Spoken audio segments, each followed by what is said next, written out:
Na spletni strani bozicek-za-en-dan.si se je Zara registrirala kot Božiček.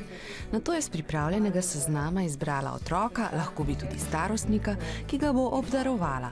Izbrala sem si Kajo, ki je malo starejša od mene. Zatem je pripravila prazno škatlo in jo napolnila, upoštevajoč navodila za božičke za en dan. V moji škatli so nogavice, kapa, zvezek, flomastri, bleščice za ustvarjati, kot nek bidonček, da bo lahko doma kaj spila tudi. Dala bom tudi še neko čokoladico. So take stvari, ker bi bile tudi, recimo, če bi bila jaz na njenem mestu, bi bile tudi meni všeč. Na nalepki, ki jo je dobila po elektronski pošti, je šifra njene obdarovanke. Tako bo darilo prišlo na pravi naslov. Jaz bom svojo škatlo nesla v center za mlade v Domžale.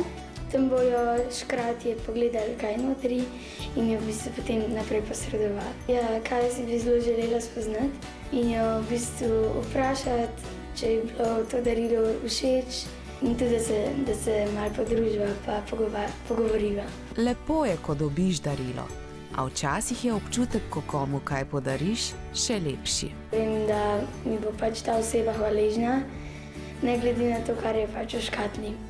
Meni je zelo dober občutek zato, ker se dobro z dobrim vrača.